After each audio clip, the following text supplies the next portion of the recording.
PM Modi ने Marseille पहुंचते ही वीर सावरकर को क्यों किया याद? आइए जानते हैं क्या वजह है। प्रधानमंत्री नरेंद्र मोदी इस समय फ्रांस के दौरे पर है। यहां से वे अमेरिका के लिए रवाना होंगे।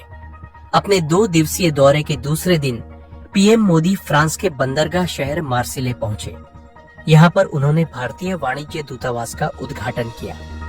फ्रांस के मार्सिले शहर में पीएम मोदी ने स्वतंत्रता सेनानी वीर सावरकर की स्मृति में श्रद्धांजलि अर्पित की। मार्सिले में उन्होंने विनायक दामोदर सावरकर को याद किया।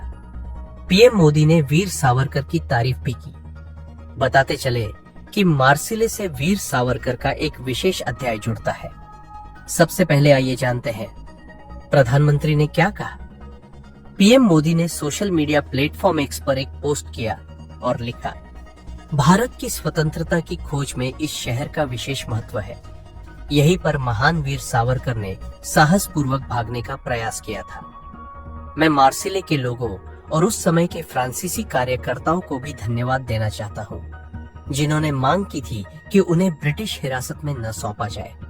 वीर सावरकर की बहादुरी आज भी पीढ़ियों को प्रेरित करती है। मार्सिले शहर और वीर सावरकर।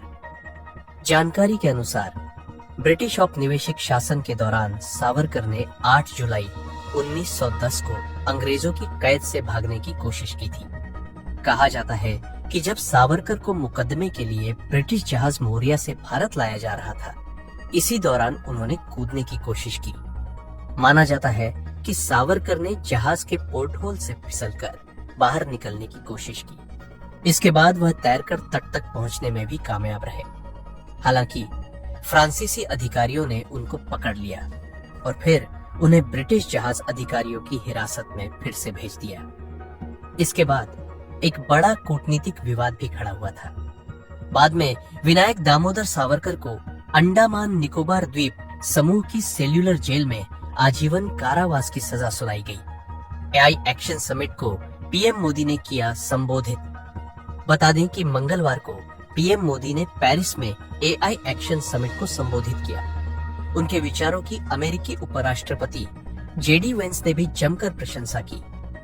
प्रधानमंत्री ने अपने संबोधन में बताया कि कैसे एआई हमारे दैनिक जीवन में महत्वपूर्ण भूमिका निभा रहा है। इस दौरान प्रधानमंत्री मोदी ने कहा कि हमें अपने संसाधनों और प्रतिभाओं को एक साथ लाना चाहिए और ओपन सोर्स सिस्टम विकसित करना चाहिए जो विश्वास और पारदर्शिता को बढ़ाए और दुनिया को लाभ पहुंचाने के लिए पूर्वाग्रहों से मुक्त गुणवत्ता वाले डेटा सेट विकसित करे। एआई को लोगों पर केंद्रित अनुप्रयोगों के बारे में होना चाहिए। हमें साइबर सुरक्षा और गलत सूचना से संबंधित चिंताओं को दूर करना चाहिए। देश दुनिया की तमाम खबरों के लिए हमारे साथ बने रहें।